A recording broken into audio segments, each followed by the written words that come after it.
সার্টিফিকেটের জন্য মাদ্রাসায় পড়ি নাই, এমন কওমিয়া মাদ্রাসায় পড়েছি। অনেকেই মনে করে কওমিয়া মাদ্রাসা কি জিনিস, এটা আবার কোন জগতের হালুয়া।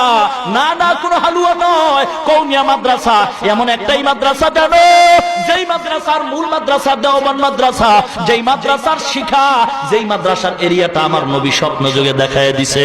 মুসলমান গো, এই কওমিয়া মাদ্রাসা, হাটহাজারী মাদ্রাসা, লালবাগ মাদ্রাসা, রহমানিয়া মাদ্রাসা, এ মুসলমান গো, এই মাদ্রাসায় সত্যি কথা অনেক সময় অনেক মানুষ জানতো এই মাদ্রাসার আলেমরা বোবা, কিছুই জানে না।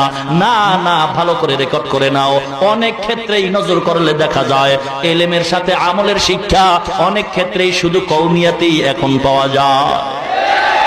মুসলমান ইমানদারেরা, এই মাদ্রাসায় পয়রা কি নাই, অহংকার করি না, বুঝাবার জন্য বলি মুসলমান উম্মত গো, যারা মরবা তোমাদের হাতে পায়ে ধরে বলি, এ যুবক, এই টুপি আর দাড়ির কারণে আল্লাহ সম্মান কমান নাই। আল্লাহ এত সম্মান দান করছে, দুনিয়ার এমপি মন্ত্রীরাও মনে হয় এত সম্মান পায় না। যুবক, পায়ে হাত দিয়ে বলে যাই, আজকে তোমার মতো কত যুবক দুনিয়া থেকে চলে গেছে। আজ তুমি যুবক হইয়া যৌবনের তারুণায় দাড়ি কামাইছো। আমিও তো পারতাম যদি একতারায় ডান হাতে নিয়ে আর এক হাতে হারমোনিয়াম নিয়ে রাস্তায় ওই যে গুলিস্তানের বইয়া যদি গানে টান মারতাম, কোন মাইয়া আমার পিছে দৌড় না দিত।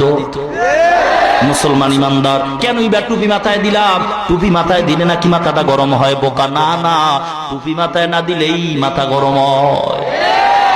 টুপি মাথায় দিলাম, লম্বা জামা পরলাম, কেন যুবক? আল্লাহর কোরআন পড়ে দেখলাম কোরআনের ভিতরে কোনো ভুল নাই। বরং আমি কেন দেখবো? এই কোরআনটারে রিসার্চ করছে ভারতের 22টা ভাষার পণ্ডিত শিব শক্তি মহারাজ। আল্লাহর কোরআন রিসার্চ কইরা মুসলমান হয়ে গেল। আমেরিকার বৈজ্ঞানিকের দিকে তাকাও, নীল আর্মস্ট্রং, মাইকেল কলিন্স, আল্লাহর কোরআন বুঝছে, মুসলমান হয়ে গেছে। আল্লাহর কালামের সত্যতার প্রমাণ পাইয়া, নবীজির জীবনী পড়া শেখ আহমদ দিদার কালেমা পড়ে মুসলমান হয়ে গেছে। মুহাম্মদ আলী কেলে কালেমা পড়ে মুসলমান হয়ে গেছে। হাজার হাজার ইহুদি খ্রিস্টান মুসলমান হয়। মুসলমান ইমানদার বর্তমান বৈজ্ঞানিকরা সবকিছু রিসার্চ করতেছে। আমার